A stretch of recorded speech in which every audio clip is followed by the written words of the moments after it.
And the original concept was called Super Paisans.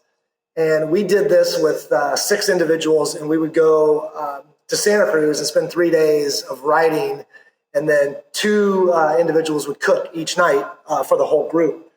And that's how it kind of started. And this was 20 years ago.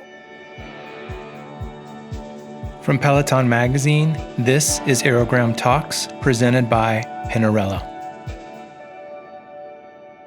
Gary Vasconi is a force of nature. The co-founder of Capo cycling apparel and supporter of the Pablo Foundation.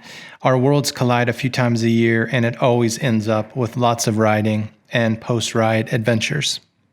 We reached out to Gary to learn about his new Italian cafe inside the newly opened R&A Cycles in Walnut Creek. Well, thank you for taking the time.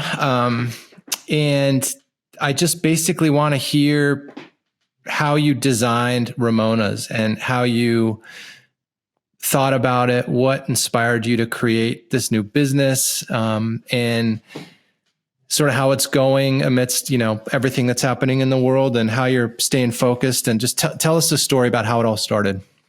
The concept's been around for a while with regards to my thought process and wanting to do something of this nature, specifically for the cycling community, but to bring certain things that I love from Italy over to the U.S. so we can enjoy them every day instead of once a year. And growing up in a old school Italian family, the meals, specifically dinner or gatherings on Sunday, were one of the most important aspects of my life growing up. And, being able to have that social interaction with unbelievable food, drinks, family and friends, it's just one of those things that I think anybody that knows me, that's what I live for. So, in starting to develop this concept, this has been going on roughly, I'd say, 10 or 15 years after we had started Capo Cycling Apparel. I wanted a place where we could start rides from and end rides where you could have social interaction, have a nice little plate of pasta or pizza or panini, any kind of beverage that you want, non-alcoholic or alcoholic, and just some place that everybody wanted to come start a ride or after a ride. And the original concept was called Super Paisans. And we did this with 6 individuals, and we would go to Santa Cruz and spend 3 days of riding, and then 2 individuals would cook each night for the whole group. And that's how it kind of started. And this was 20 years ago. And it kind of morphed into thinking about getting a physical location in the East Bay, 10 years ago. And I originally put a business plan together with regards to the concept of the Capo Club. And it would be a social club specifically for, cyclists to congregate that had food and beverage available, outside seating, and also a super high-end mechanic or, bike valet, anything of that nature that could help build the cycling community in the East Bay. We've been fortunate enough to work with R&A Cycles for the past 20 years with regards to Capo Cycling Apparel. And I've gotten to be very good friends with the Cabot family, with Phil and Al. And about 3 years ago, Al came to me and was discussing opportunities within California, specifically Northern California, about opening a retail location. So in continuing the dialogue, if it was going to be a Peninsula, San Francisco, or North Bay, it was probably not going to be a great fit for me based on commuting in Northern California. And one of Al's employees actually moved to Walnut Creek, and he's a cyclist and a triathlete. So, out doing trail runs, riding, and we got hooked up. I'd worked with him in the past on some of their web stuff. And we started talking. I said, why isn't Al looking at the East Bay? And he's like, I told him the same thing. And as we continued to do our research, Al had called me and said, hey, I found a building. Do you know this location at 2099 Mount Diablo Boulevard in Walnut Creek? And I said, absolutely. It's been vacant for 2 years. I said, but the space is absolutely huge. And he's like, yeah, but he's like, I can carve out a space for you to open your European cafe and bar. And I'm like, all right, now you have me interested again. So We sat down, started to look at numbers together. We also, met at the space. I know the space very well because it's on the way to Mount Diablo from my house. If you're going to ride North Gate to South Gate, it's a route for Morgan Territory, and these are, for lack of a better term, epic rides in the East Bay. Mount Diablo or Morgan Territory. It's also a cut-through route to the Capo Cycling Apparel office, so I ride by it constantly.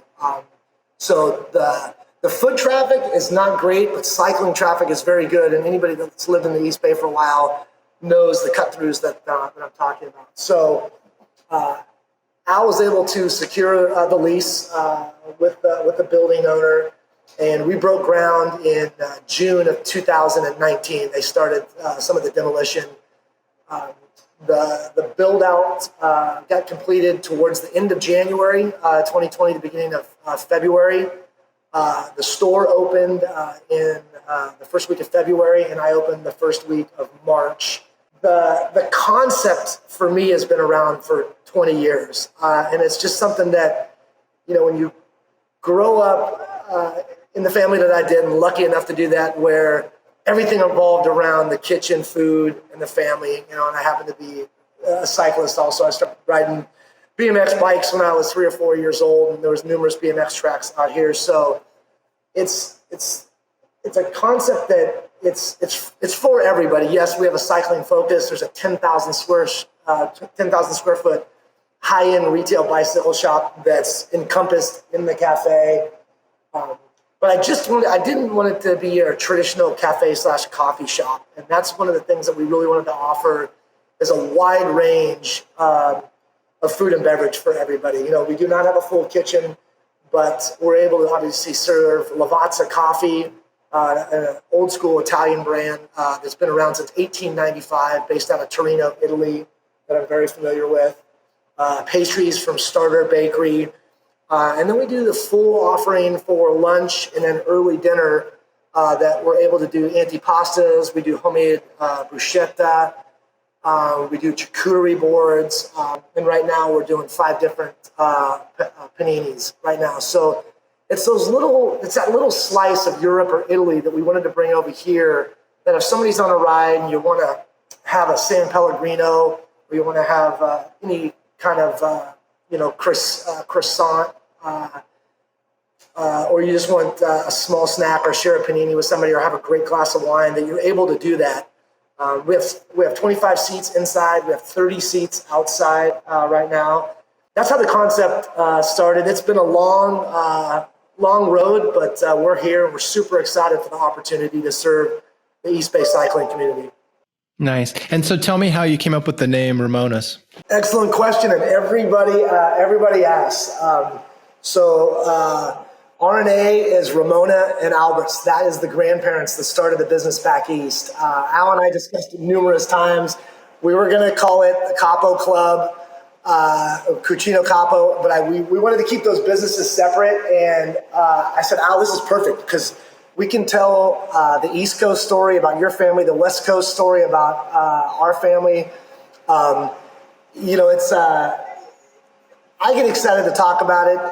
That my family's been in Concord, California since 1903. My great grandfather, Antonio Dominic Vasconi, came over from Italy 4 times, brought the whole family, and finally settled in Concord in 1903. And there's images that we're working on to put into the cafe because the Kabad family has been in Brooklyn since the early 1920s. So my grandfather originally great-grandfather started a saloon and bought a hotel in Concord, California. And telling the stories about R&A Cycles, they have R&A Cleaners, R&A Hardware, that these 2 families have such similar backgrounds, cultures, philosophies, and passion in life that, naming it after his grandmother, it's a great story that we can always tell about how we were raised, what's important to us, in business and in life. So the cafe is named after Al's grandmother, Ramona. Awesome. I'm really excited for you and proud that you put this together, and I can't wait to visit. Go Blue Jays. Go Blue Jays, that's right. We are 2 lucky individuals that our daughters are going to such a great school, and that we get to see each other at parents' weekends and all the other festivities for the next 4 years, Brad. I know. I can't wait. Well, congratulations, Gary, and thank you so much for your time.